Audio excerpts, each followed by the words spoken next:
दुनिया को मानवता का संदेश देने वाले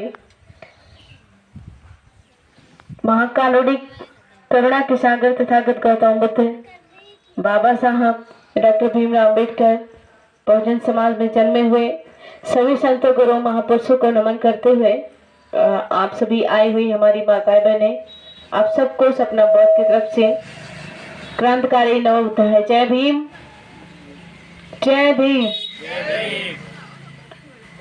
साथ में बाबा साहब को नमन करते हुए कहना है कि बाबा साहब, तुझे इंसान कहूँ ये तेरा अपमान है, तुझे भगवान मैं कैसे कहूँ, क्योंकि तू तो भगवानों का भी भगवान है, तू तो भगवानों का भी भगवान है। और आप सभी के सम्मान में भी एक बात बोलना चाहूंगी, माताओं बहनों के सम्मान में, कि आसमान में तारे ना हो वो चांद अधूरा लगता है।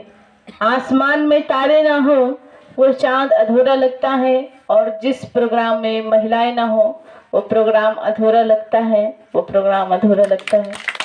तो आज यहाँ पर महिलाएं हमारी इस जो भी छोटा मोटा कैडर रखा गया है, इस कैडर को आप पूरा कर रहे हैं, क्योंकि ये आदमी लोगों का तो पत्ता ही गुल है। यहाँ से पता नहीं बाहर भेज दिए हैं क्या आप लोग, सब लोग? अच्छा, करगिल में? अरे बाप रे, सीमा को देख रही हैं, वो देश का सीमा देख रहे हैं, तो बहुत अच्छी बात है। हमारी मंगल कामना है कि वो सुरक्षित रहें।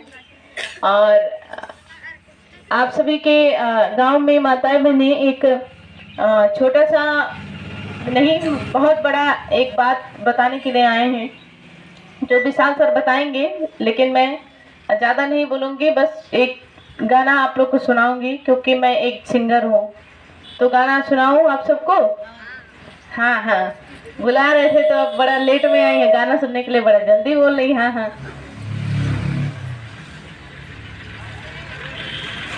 आप ही लोग के सम्मान में है एक गाना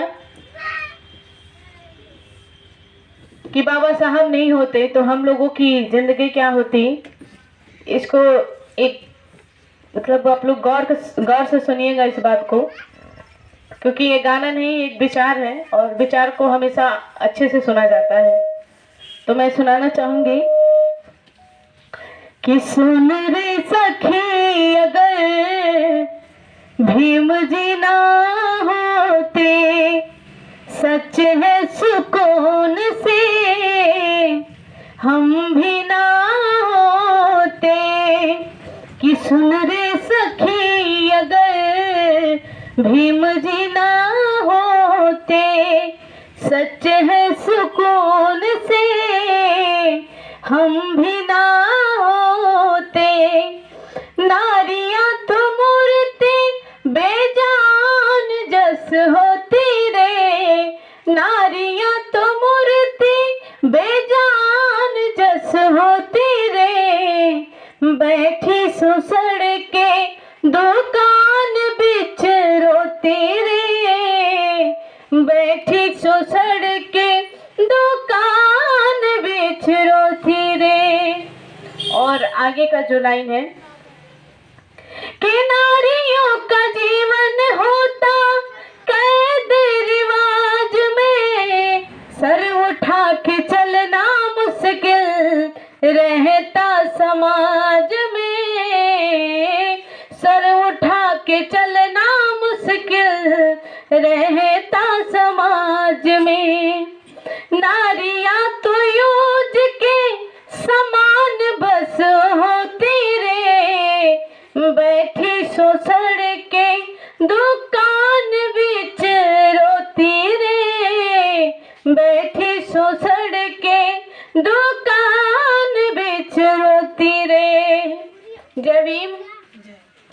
नारियों का जीवन होता कैद रिवाज में, और सर उठा के चलना मुश्किल रहता समाज में।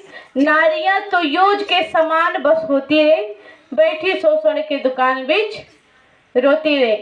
आज हमारी माताएं बहनें, हम लोग बहुत अच्छे से जिंदगी हम लोगों का बीत रहा है। अपनी लड़कियों को हम बड़े बड़े कॉलेज में, बड़े बड़े स्कूलों में, विश्वविद्यालय में हम बहुत अच्छी अच्छी जगह पढ़ाते हैं। ये किसके बदौलत है? ये बाबा साहब की बदौलत है। वो ज़माना था जब हमारी बच्चियों को बाहर नहीं निकलने दिया जाता था। बोलते थे कि खाना बनाओ, घर में रहो, अपन भाई बहन संभालो। औरतों का काम था बच्चे पैदा करो, घर संभालो, पति का सेवा करो, कपड़ा धो, बर्तन धो, यही सब काम था। अभी भी वही काम है, लेकिन उस जमाने में एक गुलामों की तरह करवाते थे। लेकिन आज तो हम अपना शौक से करते हैं, जो इच्छा करता है, जब मन करता है तभी करते हैं। लेकिन उस जमाने में गुलामी की जिंदगी जी रहे थे। लेकिन बाबा साहब के आने के बाद हम लोग की जो गुलाम जीवन था वो सारा खत्म हो गया और हम लोग आजाद जीवन जीने लगे। तो ये सारा का सारा देन किसके वजह से है? ये किसके देन है? बाबा साहब डॉक्टर भीमराव अम्बेडकर जी, ज्योतिबा राव फुले साहब। सोचिए, हमारी महिलाओं को पढ़ाने के लिए वो अपना, ज्योतिबा राव फुले साहब माता सावित्रीबाई फुले, दोनों लोग अपने समाज की महिलाओं को पढ़ाने के लिए वो अपना घर द्वार छोड़ दिए थे। उनके घर वाले निकाल दिए थे कि बड़ा समाज सुधार रहे हैं अपन, क्योंकि बच्चा रो उसको शांत करे।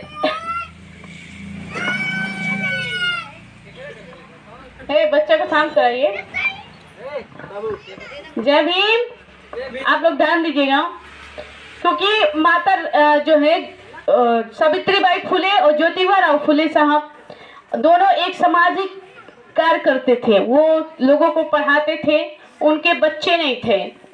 तो उनके जो है ज्योतिबा राव फुले साहब के पिताजी माता जी बोले कि इसको जो है अपनी पत्नी को छोड़ दो, इसके बच्चे नहीं पैदा हो रहे हैं, तो दूसरा पत्नी ले आओ। तो ये बोले कि ज्योतिबा राव फुले साहब बोले कि नहीं माँ, मैं दूसरा शादी नहीं कर सकता हूँ। तो बोले कि अरे मैं माता सावित्रीबाई फुले को बोले कि मैं इसको नहीं छोड़ सकता हूँ, सावित्री को मैं नहीं छोड़ सकता हूँ, अपनी माँ से बोले। तो बोली उनकी माता जी कि ठीक है, उनको नहीं छोड़ सकते हैं आप, तो दूसरा शादी कर लीजिए, ये भी रहेगी और वो भी रहेगी, कम से कम उसको उसके दूसरी वाली जो आएगी उसका बच्चा तो रहेगा। तो यही प्रश्न, यही जवाब उनको दे दिए। उनके ज्योतिबा राव फुले साहब अपनी माँ को बोले कि हो सकता है माँ मुझ में कमी हो, इसलिए बच्चे नहीं हो रहे हो। तो ऐसा करते हैं कि सावित्री का शादी कर देते हैं, वो अपने पति के साथ मेरे घर में रहेगी। तो उनकी माँ चुप हो गई। भाई सही बात है, वो बोले कि हो सकता है मेरे अंदर कमी हो, तो ऐसा करते हैं सावित्री का एक दूसरे से शादी कर दे, वो अपने पति को लेकर मेरे घर में रहेगी। तो उनके माँ बाप नाराज हो गए और नाराजगी जताते हुए उनको घर से बाहर निकाल दिए। बोले कि जाओ तुम समाज काम करो, हमारे घर में तुम दोनों के लिए जगह नहीं है। तो ज्योतिबा राव फुले साहब माता सावित्रीबाई फुले घर से बाहर निकल जाते हैं। उनको बुरा नहीं लगता, वो निकल जाते हैं, क्योंकि वो संकल्पित होते हैं, अपने समाज का काम करने के लिए संकल्प लिए होते हैं, इसलिए वो घर से निकल जाते हैं। और जब निकलते हैं तो कुछ दिन इधर उधर रहते हैं, तो उनके मन में एक विचार आता है कि हम लोग स्कूल खोलेंगे महिलाओं के लिए, तो स्कूल खोलने के लिए जगह चाहिए। और ऑलरेडी उनके माता पिता घर से निकाल दिए, तो अब किसके ज़मीन में स्कूल खोलेंगे? तो उनको ज़मीन पता है, लोग कहते हैं मुसलमान हमारा दुश्मन है, लेकिन उस ज़माने में सबसे पहले अगर कोई ज़मीन स्कूल खोलने के लिए, ज्योतिबा राव फुले साहब को स्कूल खोलने के लिए अगर कोई सबसे पहले ज़मीन दान किया तो फातिमा शेख उस्मान शेख किए थे। उस ज़माने में सोचिए कितने हजार वर्ष पहले उस ज़माने में उस्मान शेख और फातिमा शेख ज्योतिबा राव फुले और माता सावित्रीबाई फुले को ज़मीन दान किए थे स्कूल खोलने के लिए। तो ये है माताएं बहनें कि हमारी माता सावित्रीबाई फुले आप सभी के लिए, उनको अपमान, जब औरतों को पढ़ाने जाती थी स्कूल में ना, तो उनको कीचड़ कंकड़ से अपमान लोग करती थी। महिलाएं कहती थी जैसे अब इसी गांव से कोई महिला बने फ्री पढ़ाने जाए तो उसके ऊपर लोग कचरा उठाएंगे कि नहीं, गलत सवाल उठाएंगे कि नहीं, कह रही फ्री पढ़ाती है, कोई चक्कर है का, कोई है का। तो उस जमाने में, जिस जमाने में महिलाएं बाहर ही नहीं निकलती थी, उस जमाने में माता सावित्रीबाई फुले जो है बाहर निकल के लोगों को प्रेरित करती थी पढ़ने के लिए। लेकिन कुछ लोग, लड़कियां पढ़ने जाती थी, कुछ लोग उनसे लड़ने लगती थी, कुछ लोग अपमान करती थी। जब माता सावित्रीबाई फुले बड़े बिरादरी के मोहल्ले से निकलती थी, क्योंकि मेन रोड हमेशा हमारे बगल नहीं होता है, वो जो है ठाकुर साहब का घर पार करके तब हम लोग मेन रोड पे पहुंचते हैं। तो माता सावित्रीबाई फुले उनका भी घर जो है लास्ट में था, दक्षिण साइड था, और वो जो है ठाकुर साहब का घर पार करते करते जाती थी। तो जब ठाकुराना में पहुंचती थी ना, तो ठाकुर साहब के घर की जो है औरतें उन पे गोबर फेंकती थी, मारती थी कि ये नीच जात की होके इसकी इतनी औकात, ये पढ़ाने जाती है, ये लोगों को शिक्षित करती है। तो कीचड़ कंकड़ से अपमान करती थी। तो माता सावित्री, अब के मेहरारू तो लड़ जाएंगी, लेकिन पहले जमाना में माता सावित्री बाई फुले सहन करती थी, वो नहीं बोलती थी। बोलती थी कोई बात नहीं, तुम्हारे कीचड़ कंकड़ का जो है मैं अपमान जो है ये मैं नहीं मानती हूँ, इसका एहसान मैं तुम्हारी बच्चियों को पढ़ा कर दूंगी। तुम भले मुझे कीचड़ से मार रही हो, लेकिन मैं तुम्हारे इसका एहसान तुम्हारी बच्चियों को पढ़ा कर दूंगी। तो उस जमाने में माता सावित्री बाई फुले, चाहे वो किसी भी जाति की हो, किसी भी धर्म की हो, सबकी महिलाओं को पढ़ने के लिए वो प्रेरित करती थी। क्योंकि उस जमाने में कहा जाता था कि महिलाएं बस यूज के समान हैं, उन्हें यूज करो और फेंक दो, यूज करो और छोड़ दो, ये रिवाज रहता था। लेकिन जब हमारी माता सावित्री बाई फुले हुंकार भरी महिलाओं के लिए कि नहीं, महिलाएं पढ़ सकती हैं, महिलाएं बहुत कुछ कर सकती हैं, तो माता सावित्री बाई फुले कदम आगे बढ़ाई। और उनका जब युग गया, निकल गया, हमारे बहुत ही महापुरुषों का जन्म हुआ, वो भी चले गए, उसी बीच हमारे बाबा साहेब का जन्म होता है। तो देखते हैं कि महिलाएं तो बहुत ही सबसे, अगर मतलब कहा जाता है कि बदतर जिंदगी थी तो महिलाओं की थी।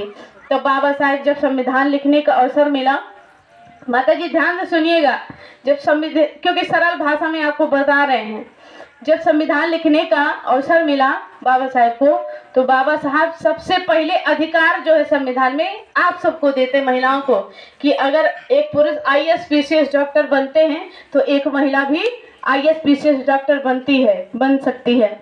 आज देखिए लड़कियां अपने घर चली जा रही हैं, फिर भी पढ़ती रहती हैं, अपने ससुराल जाके तैयारी करती हैं, और IAS PCS doctor, engineer, professor, police, जो भी है जिस चीज की तैयारी करती है वो बनती है। तो ये किसके बदौलत है?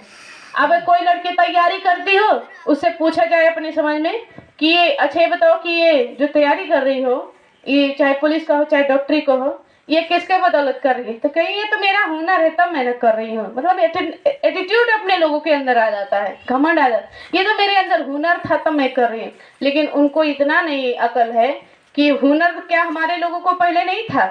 क्यों नहीं बने हमारे लोग? क्योंकि अधिकार नहीं था, और संविधान आने के बाद हम लोग को अधिकार मिल गया, तो हुनर भी सबके अंदर आ गया।